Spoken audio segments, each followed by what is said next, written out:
Taylor. It's that time of year, it's Art Prize, and one local artist is putting Lansing on the Art Prize map. But what he does as his day job might surprise you, actually. That's right. You might not think, or you might think art and basketball don't really go together.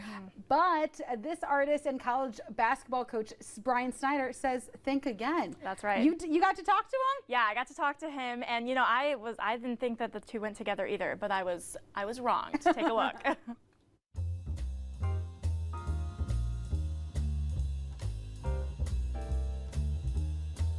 I have a brother who's also an artist, and we would sketch cartoons like in the comics, and so we began to kind of memorize them. I would go to school and all my friends wanted me to draw them, Barney Rubble or Fred Flintstone, and so I just kind of memorized it and drew it, and after a while I just really started to take a liking to art.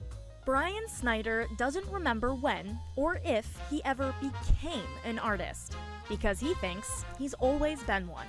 But he does know when he started basketball. It's just been my life, basketball. Ever since I was 5, I started playing basketball, and it kind of went hand in hand. Being an artist, I'm left-handed, but I play basketball predominantly right-handed. But it wasn't until his basketball career took off when he started focusing on his art. It was nearly 30 years ago when Brian was playing basketball overseas in Austria, when his other calling started calling him home.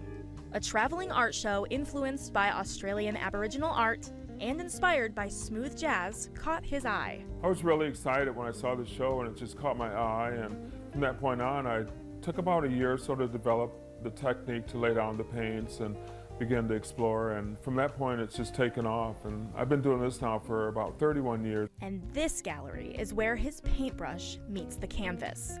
When he's off the court, this is where you can find him. A lot of times I'll be sitting here and the sun will come in and I'll just get a lot of inspiration, and my type of work has a lot of texture and a lot of color, and so for me as an artist, when someone is drawn to the painting and they want to actually feel it and find out what it's made of, then I realize that I've kind of gotten them, and so that's always been my take. And although he likes hanging his work on this wall, he likes to share his work with others more. And like the last few years, he's sharing his work at Art Prize. My mom always supported me being an artist, as well as my brother. She really loved flowers. My mother passed away in November after Thanksgiving, so I had an opportunity to do this painting. It's called Fleur Jardin 4, which is Flower Garden 4. And it's a piece that was inspired by, you know, my love for my mother and her dream of flowers. She really loved flowers, and so I guess it's more of a tribute and an honor and a memorial piece to her. He wants people to look at his art with more than just their eyes. He wants them to see and feel his art. Well, I want them to touch it, actually. The texture really draws people in. And for me, once the painting dries and I just kind of rub my hand across it, it's just such a great feeling. A feeling, he says, you can't find on the court. You just do what you feel that will make you happy and that you'll enjoy doing.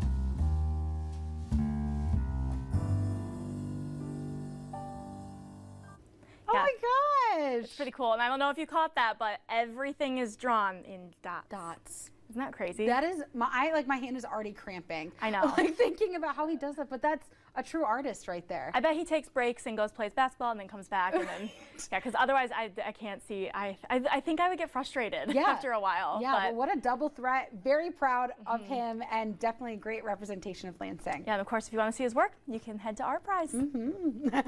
All right, well, it is